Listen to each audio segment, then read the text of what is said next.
Que todo cuanto estudiemos sea para la gloria de su nombre. Habilítenos y capacítenos para comprender su verdad. Pero rogamos, oh Dios, también por aquellos y aquellas que escuchan este mensaje a través de la radio o que lo siguen a través de la televisión o a través de internet. Que ellos y ellas también reciban su bendición. En esta hora, Padre amado, guíenos, diríjanos y permítanos así recibir palabra de vida para la vida eterna. Es nuestro anhelo y oración, Señor, y lo pedimos en el nombre santo de Jesús. Amén, Señor. Amén.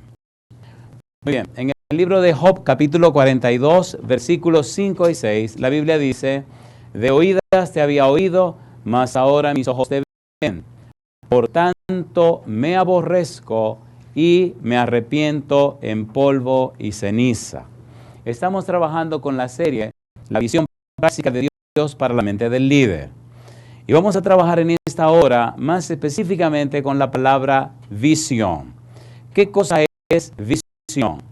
Desde el punto de vista de la Biblia, la visión tiene una significación crucial, fundamental. Mirando en sentido general, alguien definió la visión de la manera siguiente. Me gusta esta definición, pero me gusta más la definición que da la Biblia. Hay un libro que se llama El poder de la visión. Es un libro pequeño, pero muy, muy bueno. Le recomiendo ese libro, El poder de la visión. El autor es apellido Barnard. Creo que Chris Barnard, algo así es el nombre. Él dice que la visión no es más que una clara imagen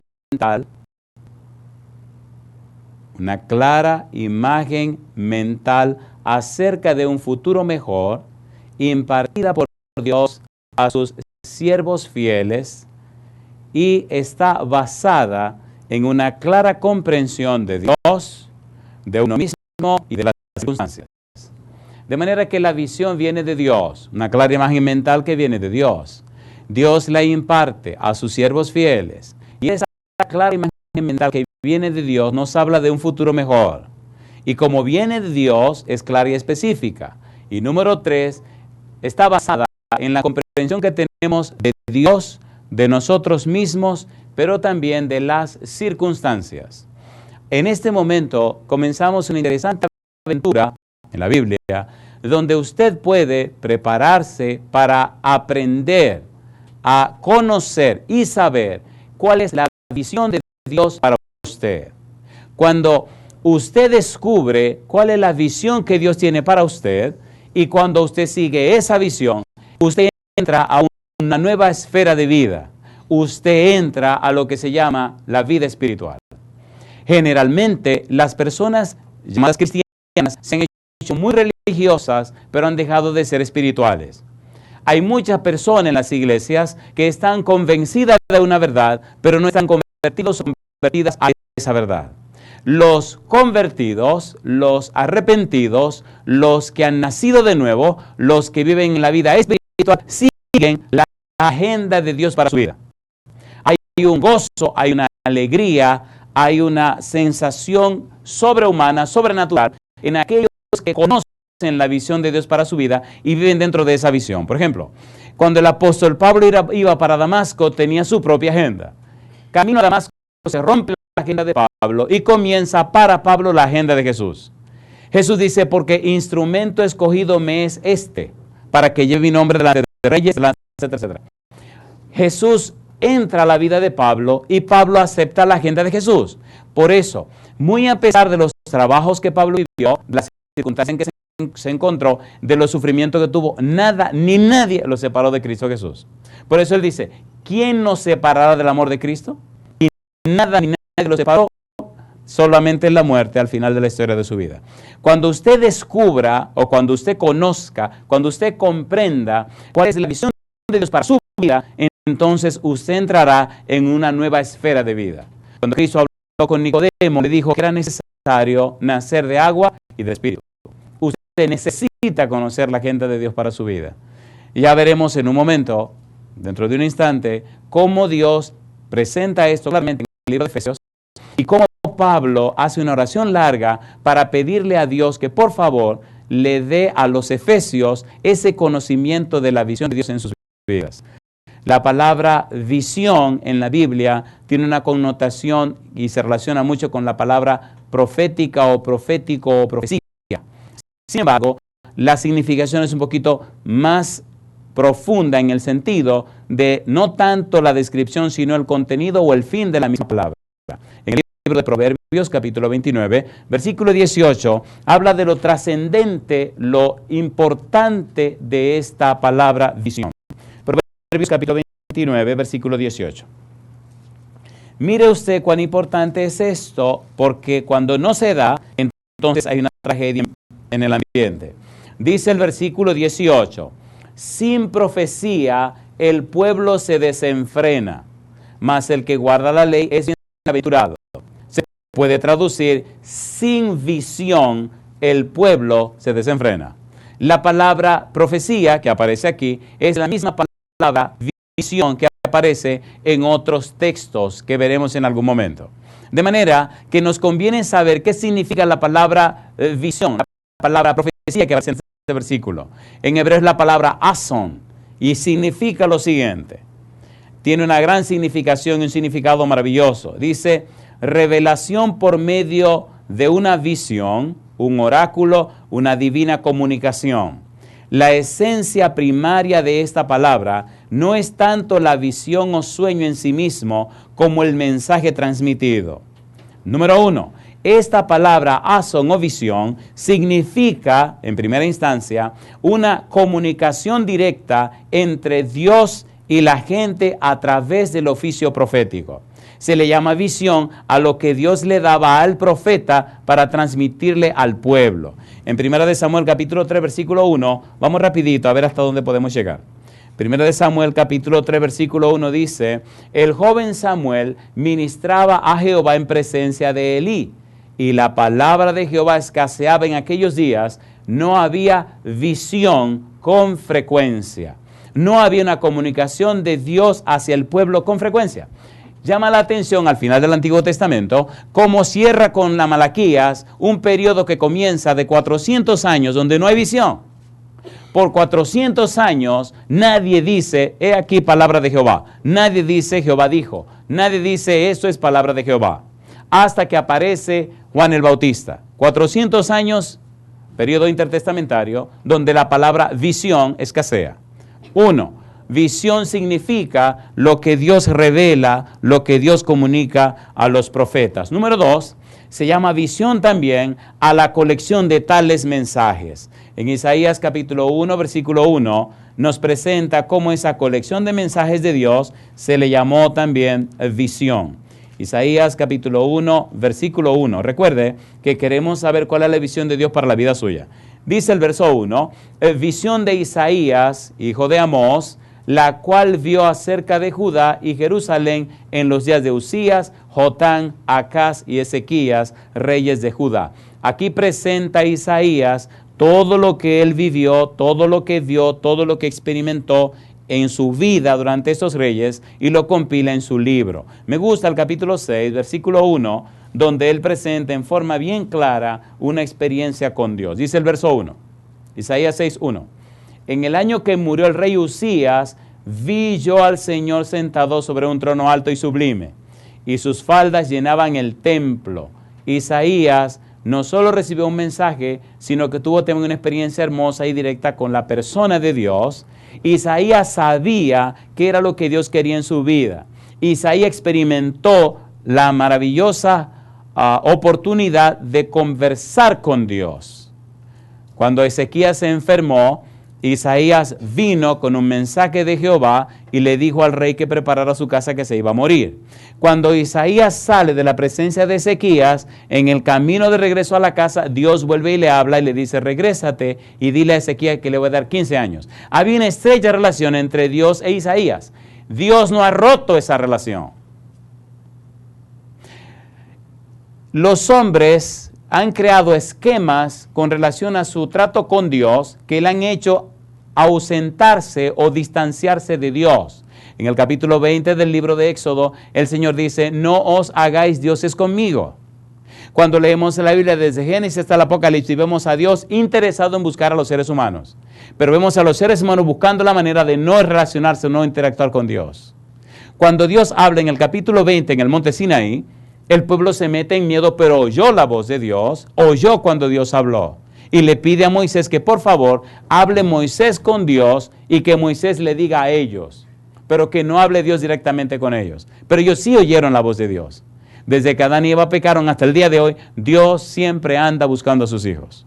Dios jamás se ha separado de sus hijos. Dios siempre quiere tener una relación estrecha con sus hijos. Y de eso vamos a hablar en el libro de Efesios, cómo Dios quiere revelarte a ti lo que quiere con la vida tuya.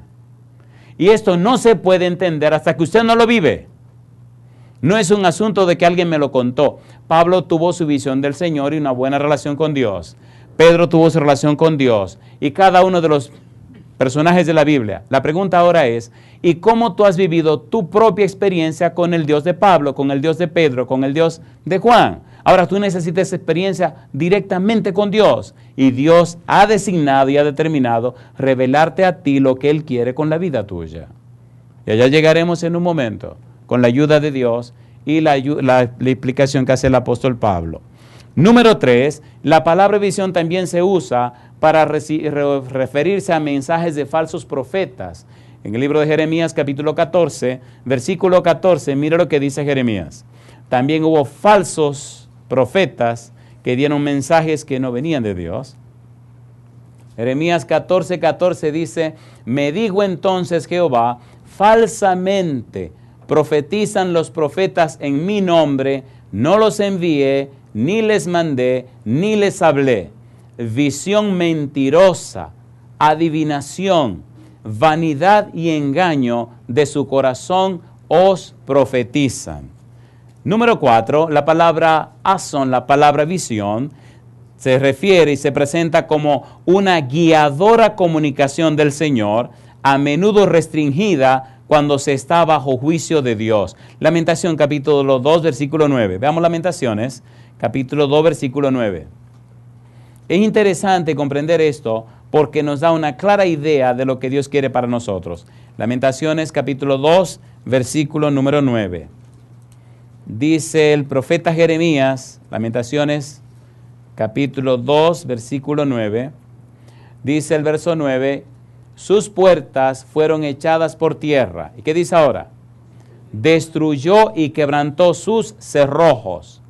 Su rey y sus príncipes están entre las naciones donde no hay ley. Sus profetas tampoco hallaron visión de Jehová. Cuando hay envuelto pecado, cuando hay envuelta rebeldía, cuando hay envuelto un rechazo a la voluntad de Dios, entonces no aparece la visión, no aparece la revelación porque el objeto, el sujeto o el pueblo está en contra de los principios de Jehová. Si tú quieres tener una clara visión de Dios, necesitas hacer en tu vida ciertos ajustes, ciertos arreglos. El que a mí viene, no le echo afuera, dice el Señor. Venid a mí todos los que estáis trabajados y cargados. Cuando el Señor te llama, dice, si el Hijo os libertare, seréis verdaderamente libres. Si tú sabes que hay algo en tu vida que resolver, ven al Señor y el Señor te perdonará. Si hay cosa que resolver, la Biblia dice, el que encubre sus pecados no prosperará, mas el que los confiesa y se aparta, ¿qué cosa alcanza? Alcanza misericordia. Para tener una clara visión de Dios, haz tu arreglo con el Señor. Pero ¿cómo quiere una clara visión de Dios y estar en tu pecado? Los pueblos que están bajo juicio de Dios, entonces carecen de esa revelación de Dios. Número 5, la revelación de eventos futuros a gran escala también tiene que ver con la palabra visión. Daniel capítulo 9, versículo 24. Daniel capítulo 9, versículo 24 es otra demostración de esta palabra azón. Dice el versículo 24, Daniel 9:24, 70 semanas están determinadas sobre tu pueblo y sobre tu santa ciudad para terminar la prevaricación y poner fin al pecado y expiar la iniquidad para traer la justicia perdurable. ¿Y qué cosa dice? Y sellar la visión y la profecía y ungir al santo de los santos. Número 6, quienes ignoran o no ponen atención a la comunicación divina encaran cierta ruina, sentencia o condenación. Ya leímos Proverbios capítulo 29, versículo 18. Proverbios 29, 18, y entonces preparémonos para la linda experiencia que debemos vivir en este momento. Proverbios 29, 18, sin profecía, ¿qué le pasa al pueblo? ¿Qué le pasa al pueblo sin profecía? El pueblo se desenfrena. Sin profecía, entonces el pueblo no tiene futuro. Sin profecía, el pueblo se desenfrena. En el libro de San Juan, en el capítulo 3, los versículos 17 al 21, es una interesante porción de la Biblia que veremos rapidito, que tiene que ver con esto. ¿Qué pasa con los que no aceptan la dirección de Dios y qué pasa con los que sí aceptan? Veamos lo que dijo Jesús, San Juan 3, 17 al 21, y cómo él explica en parte esta parte del punto número 6. San Juan capítulo número 3, versículo 17 al 21. Ponga cuidado. Dice el versículo 17, Juan 3, 17. Porque no envió Dios a su Hijo al mundo para condenar al mundo, sino para que el mundo sea salvo por él. El que en él cree no es condenado, pero el que no cree ya ha sido condenado, porque no ha creído en el nombre del unigénito Hijo de Dios. Y esta es la condenación, que la luz vino al mundo, y los hombres amaron más las tinieblas que la luz, porque sus obras eran malas. Porque todo aquel que hace lo malo aborrece la luz y no viene a la luz para que sus obras no sean reprendidas. Mas el que practica la verdad viene a la luz para que sea manifiesto que sus obras son hechas en Dios. Recuerde, cuando usted ignora o cuando usted no pone atención a la comunicación divina, entonces usted encara cierta ruina, sentencia o condenación. ¿Qué es lo que está diciendo Pablo? En el versículo 20 dice que los que practican lo malo. Cuando uno hace la traducción directa desde el griego al español, la idea de lo que practican lo malo o los que hacen lo malo, la idea del pensamiento es, miren, los que hacen lo malo, los que se rechazan o rehúsan a recibir la verdad de Dios, los que rehúsan creer en Dios, los que rechazan el conocimiento de Dios, entonces viven haciendo y ejecutando acciones que no producen ningún fruto favorable. Hacen acciones que no producen resultados que sean convenientes. Los que hacen lo malo ejecutan acciones que no tienen resultados positivos. En cambio, versículo 21, los que practican la verdad son aquellos que ejecutan acciones que traen resultados convenientes. Hacen cosas, pero vienen resultados favorables. Sus vidas tienen sentido, razón de ser, y los frutos o resultados de esas vidas son para la gloria de Dios. De modo que usted, si no tiene visión, hace muchas acciones, pero los resultados no son favorables. En cambio, si tiene la visión de Dios, si usted practica la verdad, si usted ejecuta la verdad, es como un arquitecto. El arquitecto no hace la casa hasta que no hace un boceto del plano que quiere hacer, ¿sí o no? Y luego el boceto lo lleva al plano. Luego que hace el plano se legaliza. Y luego entonces ya se escoge el terreno, se marca la casa y se hace la casa en base a los planos que tiene. Y al final, resultados. La casa sirve para que una familia la viva. ¿Es así o no es así? Así es la vida del que tiene la visión de Dios. Hay una planeación, no es al azar. Hay un propósito, hay una manera de ser y hay gozo cuando uno ve que las personas tienen la llave y entran a vivir en la casa que usted diseñó, la casa que usted hizo. Así es Jehová, así es Dios. Entonces usted necesita esa experiencia para que su vida tenga sentido y propósito. De lo contrario, usted es solamente utilitario, usted solamente es otro más en este mundo y en el montón. Dios no hace cosas. Dios no trabaja con cosas. Dios trabaja con personas para la gloria de su nombre. Y usted necesita ese conocimiento de la visión. Por eso ahora vamos a entrar a la parte bien interesante y práctica que tiene que ver con la vida suya. Cuando hay una clara visión de lo que Dios quiere para usted, entonces usted está claro en qué es lo que Dios quiere con usted. Siempre preguntamos, ¿qué quieres que haga? Pero la Biblia dice Y el Señor Jesús dice, sin mí nada podéis hacer. El punto no es qué quieres que yo haga, sino, Señor, ¿cuándo quiere que me rinda? Con Dios no se trabaja en función de lo que usted puede hacer, porque sin Él usted no puede hacer nada.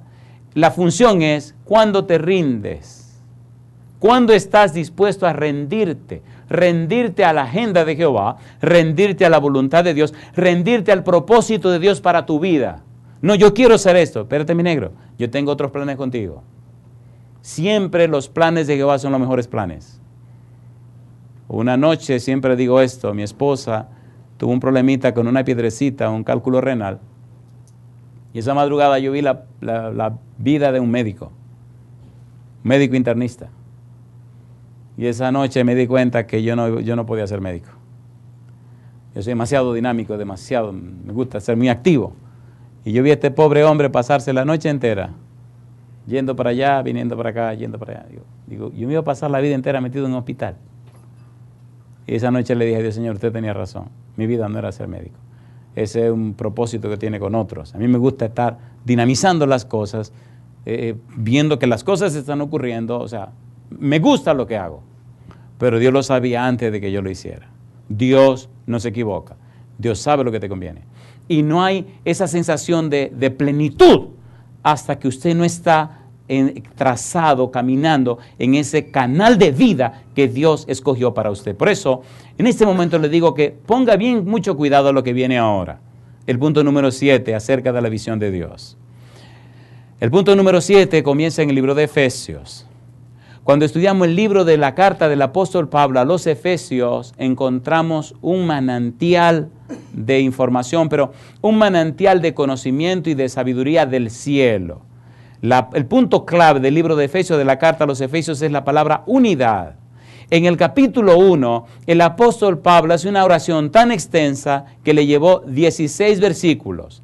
Y esa oración extensa de 16 versículos la hizo precisamente pidiéndole a Dios que preparara las cosas para que los efesios pudieran conocer y entender la visión de Dios. Pero en esos 16 versículos, Pablo habló de 4 bendiciones que Dios nos da. Y en esos 16 versículos presenta en forma clara la base de su teología. La teología basada en la frase en Cristo. Todo lo logramos en Cristo. Todo se consigue en Cristo. La base de la teología de Pablo es en to Christos, en Cristo. En nosotros no podemos hacer nada. Por ejemplo, él dice, 1 Corintios 15:22, porque en Adán todos mueren, mas en Cristo todos serán vivificados. Así que la clave es en Cristo. Efesios capítulo 1. Veamos rápidamente cuántas veces él repite la frase en Cristo. Usted entiende la visión de Dios para su vida en Cristo. Usted puede desarrollar esa visión en Cristo. Usted se hace una nueva criatura en Cristo. Usted tiene poder en Cristo. Usted logra los propósitos en Cristo. Y todo en Cristo. Él dice, versículo 1. Pablo, apóstol de Jesucristo por la voluntad de Dios, a los santos y fieles, ¿cómo dice? En Cristo Jesús, que están en Éfeso. Y así sigue hablando, versículo número 3, bendito sea el Dios y Padre de nuestro Señor Jesucristo, que nos bendijo con toda bendición espiritual en los lugares celestiales, y repite ahora, en Cristo. Y ahora comienzan 4 bendiciones en Cristo. Veremos cada una de estas bendiciones porque son parte de la oración. Recuerde, la oración larga, donde están las 4 bendiciones, son la base para lograr el conocimiento de la visión que Dios tiene para su vida. Entendamos primero las 4 visiones, las 4 bendiciones, y luego veremos la segunda parte, que es cómo Dios quiere revelarte a ti la misión o darte clara la visión que tiene con tu vida. Primera bendición, Efesios capítulo 4, capítulo 1, versículo 4 al versículo 6. Ponga cuidado, dice el versículo 4, según nos escogió en Él antes de la fundación del mundo, para que fuésemos santos y sin mancha delante de Él, en amor, habiéndonos predestinado para ser adoptados hijos suyos por medio de Jesucristo, según el puro afecto de su voluntad, para alabanza de la gloria de su gracia, con la cual nos hizo aceptos en el amado. Primera bendición, Dios nos escogió en Cristo. Alabado sea el nombre de Dios. Fuimos escogidos, ¿en quién dice? En Cristo. De modo que nosotros somos vuelto otra vez a Dios en Cristo. Regresamos a Dios en Cristo. Aunque estábamos lejos, volvemos a Dios en Cristo. Y todo por Cristo y a través de Cristo. Y por la gracia de Cristo y el amor de Cristo y la misericordia de Cristo y todo lo que usted quiera en Cristo. ¿Es hermoso o no es hermoso? Cuando estamos en Cristo, entendemos la mente de Dios. Cuando estamos en Adán, estamos completamente ajenos de Dios. Enajenados de Dios. Separados de Dios. Por eso, la mente que está en Adán no entiende a Dios. Romanos capítulo 8, versículo 7 dice, porque la mente carnal no se sujeta a la ley de Dios ni tampoco puede. Usted no puede comprender a Dios si se queda con la mente de Adán. Necesita la mente de Cristo. Necesita estar en Cristo. Por eso, Dios nos escogió en Cristo. Ahora usted acepta esa escogencia de Dios y vuelve otra vez a la casa del Padre. En Efesios capítulo 2, versículo 19, dice que ahora somos ciudadanos del reino de los cielos, miembro de la familia de Dios, y todo esto ocurre en Cristo. ¿Tiene sentido o no tiene sentido? ¿Tiene sentido o no tiene sentido? Somos nacidos de nuevo en Cristo, de modo que si alguno está en Cristo, nueva criatura, las cosas viejas, y aquí todas son hechas. Pues si usted está en Cristo, si es una nueva criatura en Cristo, entonces usted recibió una nueva mente en Cristo también. Una mente que no es de la tierra, una mente que viene de arriba, una naturaleza espiritual que no peca ni puede pecar. Y eso viene en Cristo. Ahora usted pertenece a la familia de Cristo, a la familia de Dios, a la casa de Dios. Y entonces usted es en la tierra un ciudadano en tránsito, una persona que va de paso por la tierra y por eso Satanás no puede comprarlo, porque usted no es de este mundo, ahora es del reino de los cielos. Segunda de Corintios capítulo 5, versículo 20, usted entonces ahora es un embajador del cielo y va de paso por la tierra. Su propósito en la tierra es cumplir la agenda divina, llevar personas a la patria eterna. Ahora usted tiene acceso y derecho con confianza a todos los bienes de la tierra, porque Dios es el dueño del oro y la plata. Porque Cristo es Señor de la tierra y tiene derecho a todo lo que ella posee. Ya Satanás no tiene que ofrecerle nada porque Cristo ganó la tierra y la conquistó en la cruz del Calvario, Colosenses capítulo 2, versículo 15, despojando a los principados y a las potestades, triunfando sobre ellos en la cruz y los exhibió públicamente en la cruz. Alabado sea el nombre de Dios. Y por eso Dios puede escogernos a nosotros para que vivamos otra vez en Cristo. Primera bendición, escogidos en Cristo. Y es parte de la oración de Pablo. Eso es fundamental. Pablo hace una larga oración, presenta las bendiciones para entonces entrar en el tema que nos ocupa. Número 2, segunda bendición que tiene el capítulo número 1 de Efesios, versículo número 7. En quien tenemos, ¿qué cosa? Redención, Efesios 1:7. En quien tenemos redención por su sangre, el perdón de pecados según la riqueza de su gracia, que hizo sobreabundar para con nosotros en toda sabiduría e inteligencia, dándonos a conocer, ¿qué dice? El misterio de su voluntad, según su beneplácito, el cual se había propuesto en sí mismo, de reunir todas las cosas en Cristo, en la dispensación del cumplimiento de los tiempos, así las que están en los cielos como las que están en la tierra. La pregunta es, ¿somos nosotros entonces redimidos en Cristo, sí o no? Tenemos redención en Cristo. ¿Qué significa tenemos redención? La palabra redención, la palabra propiciación, son familias.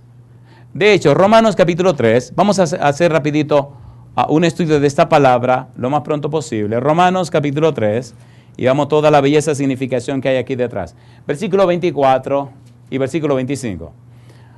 Romanos 3:24, siendo justificados gratuitamente por su gracia, mediante la redención que es en Cristo Jesús, a quien Dios puso como propiciación por medio de la fe en su sangre, para manifestar su justicia a causa de haber pasado por alto en su paciencia los pecados pasados. Justificados, redimidos, ¿y qué más sigue diciendo? Y la propiciación. La palabra justificado es una imagen de los tribunales. Justificado significa ser declarado justo. Redención, redimidos, es una palabra de los mercados de esclavos. Se redimía al esclavo, se pagaba para redimir al esclavo. Y la propiciación es una palabra que tiene que ver con la la economía, la teología, el servicio del santuario de los judíos. 3 figuras, 3 metáforas que tienen que ver con la salvación. Nos ocupa que somos redimidos o tenemos redención en Cristo Jesús. ¿Qué significa eso?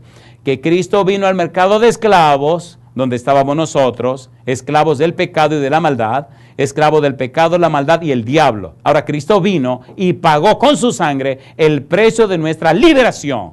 Entonces ahora somos redimidos en Cristo Jesús. No solo somos adoptados en Cristo, sino que somos comprados por Cristo. Él tiene todo el derecho sobre nosotros. Pero usted tiene el derecho de decirle no a Cristo. La tragedia de los cristianos es que dicen sí con la boca a Cristo y dicen no con el corazón a Cristo. ¿Sí o no? A ver, ¿sí o no? ¿Cómo se explica que un cristiano sea derrotado por el diablo? Eso no tiene sentido. ¿Cómo se explica que un cristiano se arrastre como gusano cuando Cristo lo redimió? ¿Cómo se explica que un cristiano está en la bancarrota completa cuando Cristo lo compró? No se puede explicar. No tiene sentido, no tiene razón de ser. Ahora es propiedad de Cristo. Ahora pertenece a Cristo. Ahora es de Cristo. Y Él pagó con su sangre el precio de nuestros pecados. Número 1, adoptados en Cristo. Número 2, redimidos por Cristo. Pablo está remachando esto en esta larga oración para poner claro ante los efesios el derecho que tienen a conocer la visión de Dios para sus vidas. Porque ahora ellos no se pertenecen, ahora son propiedad de Cristo. Y si propiedad de Cristo, también son propiedad de Dios. Porque Dios estaba con Cristo reconciliando consigo al mundo. ¿Se entiende o no se entiende lo que estamos haciendo? Recuerde que es un derecho legal. Si Cristo no muere en la cruz, no tiene derecho a salvarnos. La paga del pecado es muerte. Y Cristo murió. El asunto este es tan serio que necesitamos la mente de Cristo para entenderlo. Porque la mente carnal no entiende a Dios.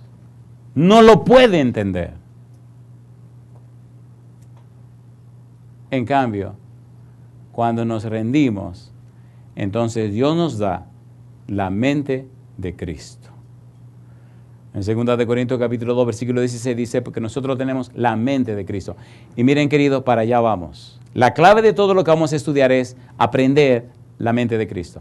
Y cuando trabajemos con Job, descubriremos cosas que son increíbles. Recuerde que Job 42, 5, 6 dice, de oídas te había oído, mas ahora mis ojos te ven. Y me aborrezco y me arrepiento en polvo y ceniza. Si es verdad que tú conoces a Dios, te aborrece lo malo que tienes. Si es verdad que conoces a Dios, entonces te arrepientes. ¿Qué significa arrepentimiento? Significa que hay un cambio de la mente. Hay un cambio de los patrones mentales, hay un cambio en la manera de pensar, hay un cambio en las estructuras mentales, hay una sustitución de esa mente mala carnal por la mente de Cristo. Es fundamental ese cambio para entender la visión de Dios para tu vida. Oiga, ¿esto tiene sentido o no tiene sentido? ¿Tiene sentido o no tiene sentido? Estamos poniendo la base para llegar a la belleza de lo que en realidad queremos decir. 2 bendiciones tenemos. Número 1, adoptados. Número 2, redimidos. Tenemos redención en Cristo Jesús. Tercera bendición, Efesios capítulo número 3. Tercera bendición que Dios otorga en Cristo a sus hijos. Versículo 11. Dice el apóstol Pablo, en Él asimismo tuvimos, ¿qué cosa? Herencia. Efesios 1:11. Habiendo sido predestinados conforme al propósito del que hace todas las cosas según el designio de su voluntad, a fin de que seamos para alabanza de su gloria, nosotros los que primeramente esperábamos en Cristo. Tercera bendición, tuvimos herencia. ¿En quién? En Cristo. Sin Cristo estamos completamente en bancarrota. Ahora, en Cristo tenemos herencia en el reino de los cielos. Oigan, vamos a hacer un estudio rapidito de esto mismo ahí en Efesios capítulo número 2. Vamos a Efesios capítulo 2. En Efesios capítulo 2, el apóstol Pablo presenta una relación interesante de A-B. A, sin Cristo. B, en Cristo. A, lejos de Cristo. B, cerca de Cristo. Y en el capítulo 2, él hace ese planteamiento y lo hace de una manera bien interesante. Veamos la primera parte, la A, que tiene que ver ausentes de Cristo, separados de Cristo, sin Cristo. Versículo 1.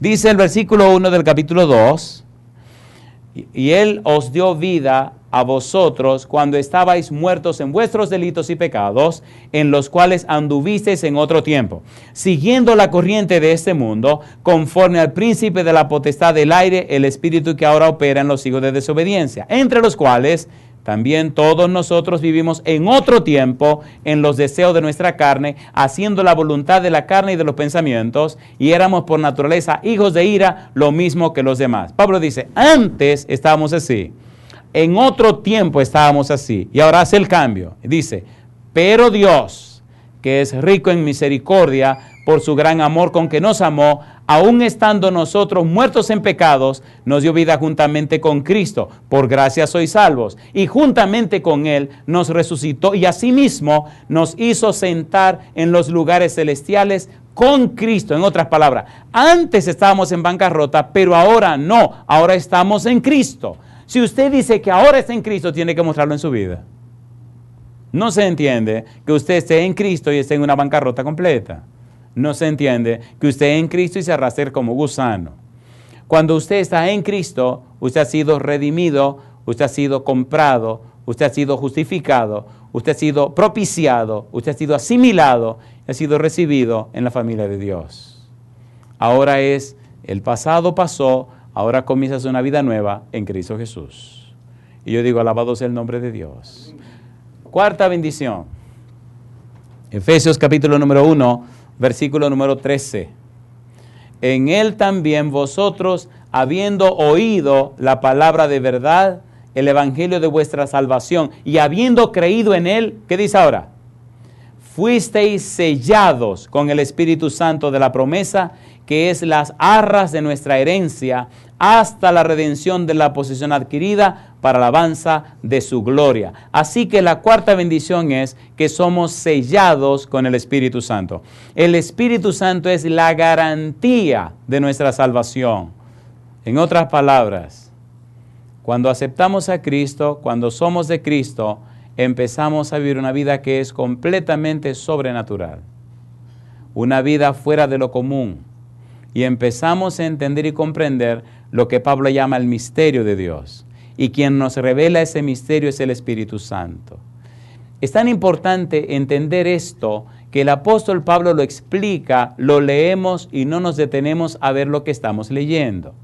Primera de Corintios capítulo 2, miren cómo él lo dice. Vamos rapidito. Mire hasta dónde llega Dios y lo que Dios nos ha revelado, pero lamentablemente no leemos ni estudiamos la Biblia y por tanto no lo sabemos. Primera de Corintios capítulo 2. Versículo 7 dice Pablo, mas hablamos sabiduría de Dios en misterio, la sabiduría oculta, la cual Dios predestinó antes de los siglos, ¿cómo dice ahora? Para nuestra gloria, la que ninguno de los príncipes de este siglo conoció, porque si la hubieran conocido, nunca habrían crucificado al Señor de gloria. Antes bien, como está escrito, cosas que ojo no vio, ni oído oyó, ni han subido en corazón de hombre, son las que Dios ha preparado para los que le aman. Y dice ahora, pero Dios nos las reveló a nosotros por el Espíritu, porque el Espíritu todo lo escudriña, aún lo profundo de Dios. Mi pregunta, ¿reveló Dios cosas grandes y ocultas, sí o no? Sí, cosas que ojo no vio, ni oído oyó, ni han subido en corazón de hombre, ya Dios las reveló. Ya Dios dejó claro el plan que tiene para tu vida. Está escrito, sellado, y tiene solamente tu nombre. Y eres tú la persona que puede abrir ese manual y leer desde el principio hasta el final todo lo que Dios quiere con la vida tuya. Pero el diablo te ha detenido a estudiar la palabra para que no lo sepas. El manual y la clave para entender ese programa de Dios en tu vida está en la Biblia. Sea honesto con usted mismo. ¿Qué es y cuál es el material que usted menos estudia en su vida? La Biblia. ¿A qué es lo que menos tiempo le dedica? A la Biblia. ¿Qué es lo que menos le ha llenado su vida? La Biblia. Si usted estuviera más lleno de la Biblia, su vida fuera otra cosa. Romanos capítulo 2, versículo 12. No os conforméis a este siglo, sino transformaos por medio de la renovación de vuestro entendimiento. Transformaos, metamorfo, sufre la metamorfosis. Solamente hay una metamorfosis espiritual cuando estás lleno de la Biblia. Si no hay Biblia, no hay metamorfosis. Recuerde que estamos poniendo la base para llegar a lo que queremos llegar. Ahora yo le pregunto, ¿esto tiene sentido o no tiene sentido? Sea honesto con usted mismo. Si el tiempo que ha dedicado a la Biblia lo hubiera dedicado a comerse sus alimentos diarios, hace tiempo que usted estuviera enterrado y muerto, ¿sí o no?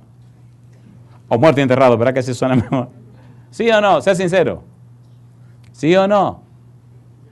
En 1 de Pedro 1:23 dice que nos dieron una simiente nueva que viene de lo alto y nació en la Biblia.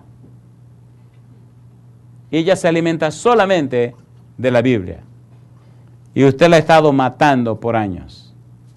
Por eso la vida suya se hace tan pesada, tan difícil de llevar, tan incómoda.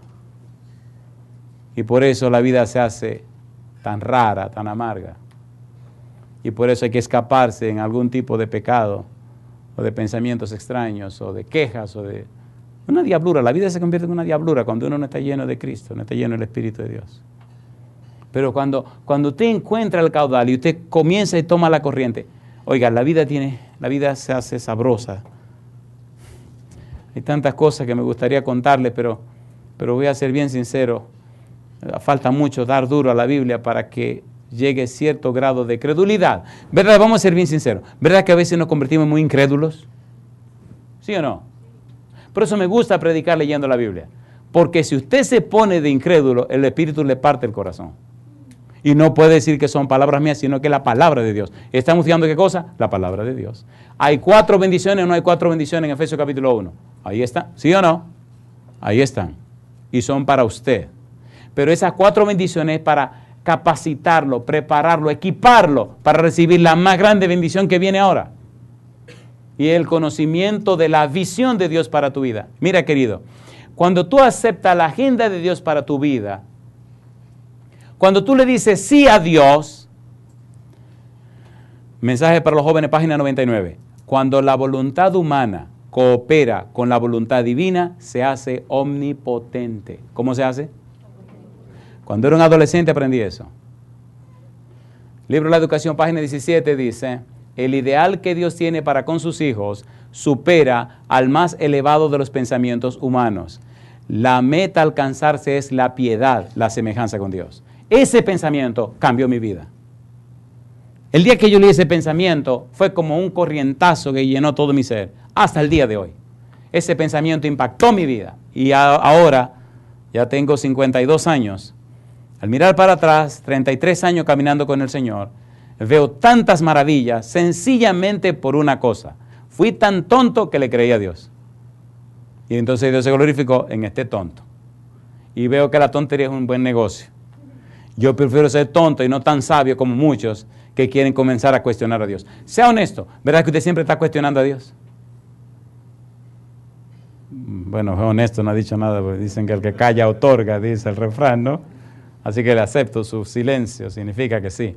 Es que Dios no se contradice. Si caminamos bajo su cuidado, su dirección y su agenda, entonces Dios se glorifica en nuestra vida.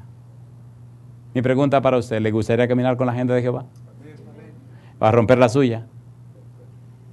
¿Se atreven a aceptar la agenda de Jehová?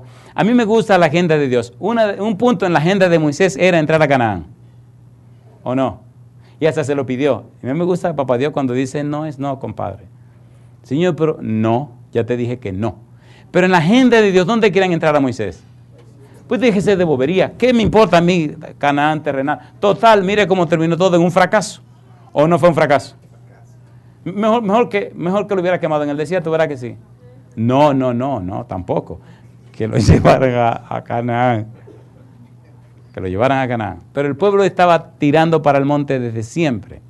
Y los detalles del camino de Egipto a Canaán solo lo dicen por encimita, no entran en detalles. Pero fue tan bochornoso la experiencia que Dios se sintió avergonzado de ese pueblo. Dejemos ese pueblo tranquilo y sigamos con nosotros.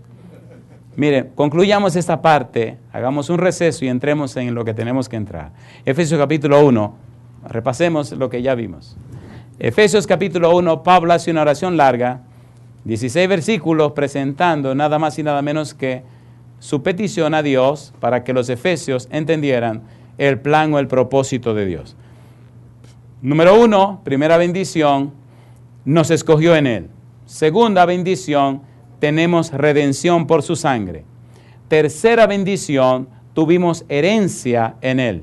Y la cuarta bendición, fuimos, ¿qué cosa? Sellados con el Espíritu Santo. Y el Espíritu Santo es las arras, es la garantía de nuestra salvación. En otras palabras, el Espíritu Santo vino y está en este momento con nosotros como una garantía de que nuestra salvación es segura y está asegurada. Alabado sea el nombre de Dios. Capítulo 2, versículo 18, Efesios 2, 18. Dice el versículo 18, porque por medio de Él los unos y los otros tenemos, ¿qué cosa? Entrada por un mismo Espíritu al Padre. Versículo 22, en quien vosotros también sois juntamente edificados para morada de Dios en el Espíritu. ¿Quiere Dios que su Espíritu more en nosotros? ¿Sí o no? ¿Sí o no? Pues cuando somos moradas del Espíritu de Dios, entonces tenemos en nosotros la garantía de nuestra salvación, la seguridad, las arras, arrabón, la seguridad, la certeza de que nuestra salvación es segura y está asegurada para la gloria de su nombre. Capítulo 3, versículo 5, dice, misterio que en otras generaciones no se dio a conocer a los hijos de los hombres, como ahora es revelado a sus santos apóstoles y profetas por el Espíritu. Dice revelado. El Santo Espíritu, la garantía, revela, declara, pone en claro lo que el Señor ha hecho por nosotros. Versículo 16, para que os dé conforme a las riquezas de su gloria, el ser fortalecido con poder en el hombre interior por su Espíritu. Hay un elemento sobrenatural, el Espíritu de Dios. Y quisiera aterrizar esta parte haciendo 3 preguntas. Primera pregunta, ¿es coherente la Biblia con lo que enseña, sí o no? Número 1. Número 2, ¿está Dios dispuesto y disponible para revelar, para presentar claramente lo que quiere con los seres humanos? Sí. Desde Génesis y hasta el Apocalipsis, Dios. En todo tiempo, Dios. Tan empeñado está Dios en darse a conocer que se hizo hombre. ¿Vino o no vino? Hebreos capítulo 1, versículo 1 al 3, mire cómo lo dice el autor de Hebreos, acerca de la revelación de Dios, el interés de Dios darse a conocer. Y Dios quiere darse a conocer en la vida tuya y darse a conocer a través de ti. Dios, habiendo hablado muchas veces y de muchas maneras en otro tiempo a los padres por los profetas, ¿qué dice? En estos postreros días nos ha hablado por el Hijo, a quien constituyó heredero de todo y por quien asimismo hizo el universo, el cual, siendo el resplandor de su gloria y la imagen misma de su sustancia, y quien sustenta todas las cosas con la palabra de su poder, habiendo efectuado la purificación de nuestros pecados por medio de sí mismo, se sentó a la diestra de la majestad en las alturas. En otras palabras, Dios mismo se hizo hombre, vino a la tierra y se dio a conocer. Alabado sea su nombre. No me diga a mí que habiendo Dios hecho tanto, no traerá el manual para decirte, mira mi negro, esto es lo que quiero contigo.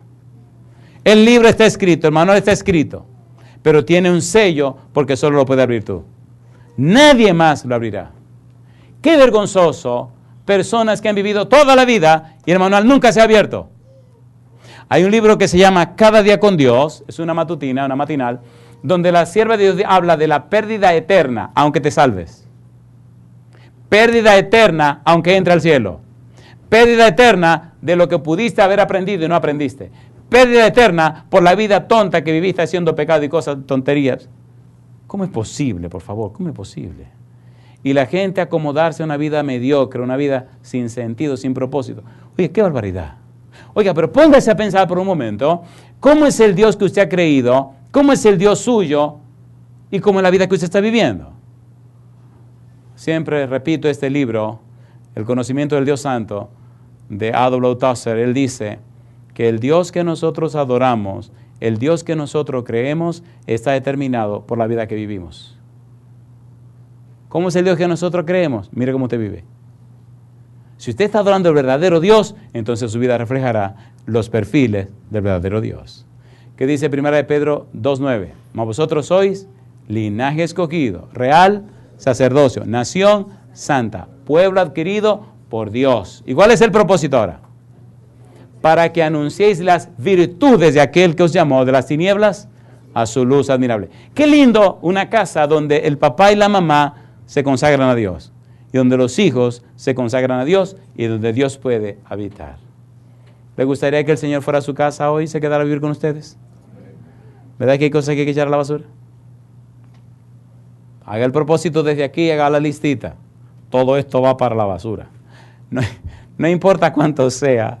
Hace algunos años hice una travesura, fue mi primera experiencia ministerial, no fue una travesura, yo lo hice de todo corazón, pero ahí mi madre, jamás me imaginé que eso iba a ser así.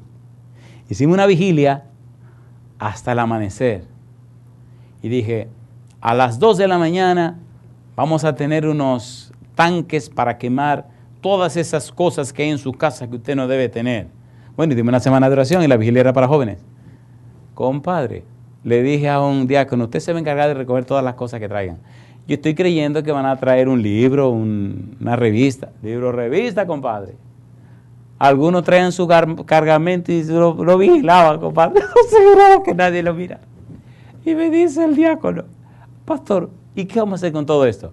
Quemarlo. ¿Y dónde?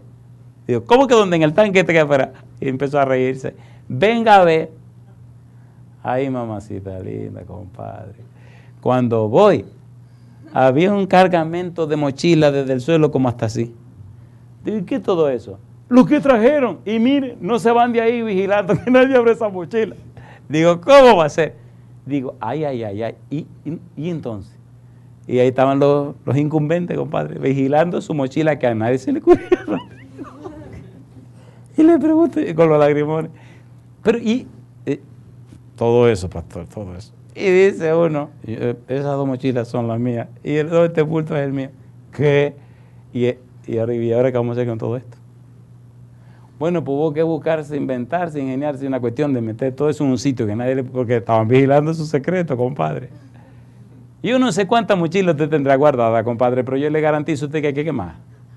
Hay que quemar esa basura. En la universidad, bueno, en una universidad, que iba a meter en problemas, donde estaba predicando, y había un tipo que era enfermo con esa música rara.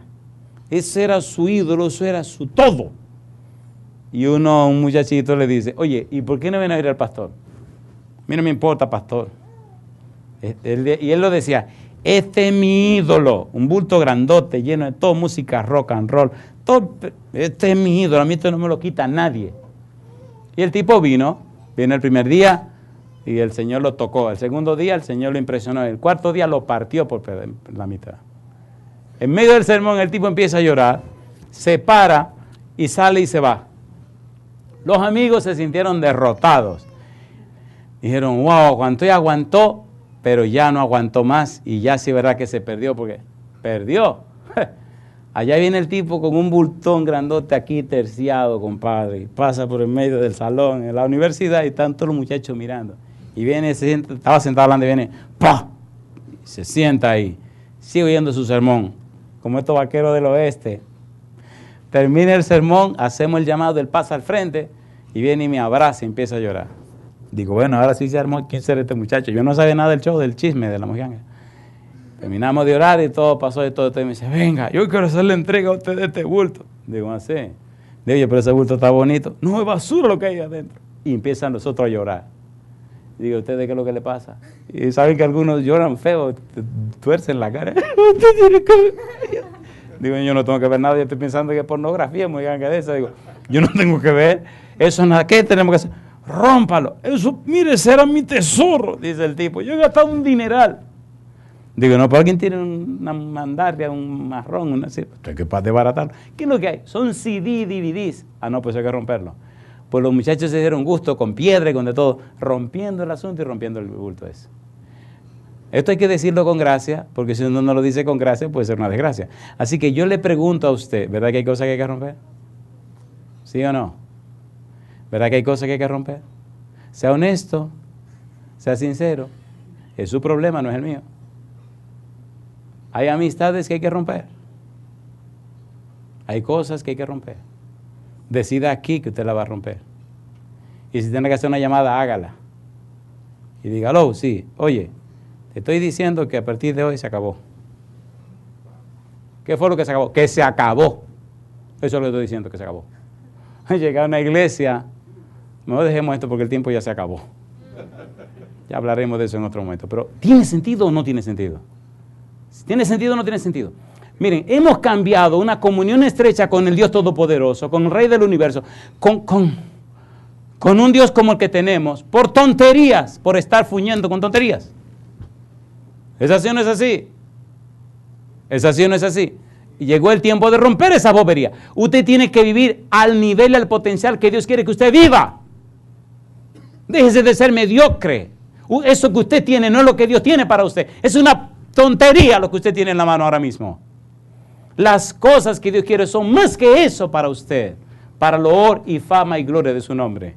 No se acostumbre ni se acomode a esa bobería que tiene en la mano. Eso es una tontería. Dios lo llamó para algo más grande, pero usted no ha dejado que Dios lo haga. Y Dios no lo hará si usted se mantiene donde está. ¿Se atreve a decirle sí al Señor? Si usted le dice sí a Dios, póngase en pie conmigo. Y no se preocupe que Dios no lo va a descubrir, ni le va a quitar la máscara en público. No, Dios es muy caballero. Dios es un caballero. Usted viene a Él, Él le perdona. Usted viene, Dios arregla las cosas y se queda entre usted y Él. Pero hágalo, por favor. Padre Santo, Padre amado, Padre querido, venimos hasta usted para entregarle nuestra vida y nuestro corazón. Dios, lo escogemos a usted. Y a pesar de nuestras debilidades, flaquezas y pecados, a pesar de nosotros mismos, Dios, nos entregamos a usted. No le hacemos ninguna promesa, Padre Santo. Agradecemos las bendiciones que nos concede en Cristo Jesús. Agradecemos, Señor, sus planes para nuestra vida. Dios querido, Padre amado, Santísimo Señor, permita que su Espíritu bendito pueda entrar a nuestra vida y romper todos estos muros, romper estas cadenas. Señor, ilumine y libre nuestra mente para entender y comprender sus propósitos para nosotros, para tener una clara visión de lo que usted quiere en nuestra vida y comenzar a vivir una vida gloriosa, una vida trascendente, una vida de poder en su presencia que trae como resultados miles de almas para el reino de los cielos. Bendiga a cada uno de los presentes, pero bendiga a aquellos y aquellas que nos escuchan en cualquier lugar del mundo. Y bendiga a esos y esas que nos ven a través de la televisión o a través de la internet. Dios mío, Padre Santo, que cada uno de nosotros pueda gozar y disfrutar de su compañía, su presencia y su dirección. Señor, que amemos la comunión con usted. Padre, que desarrollemos esa relación íntima con usted y que su Espíritu Santo nos revele su carácter, su visión para el cumplimiento de la misión. Lo pedimos en el nombre de Jesús. Amén, Señor. Amén.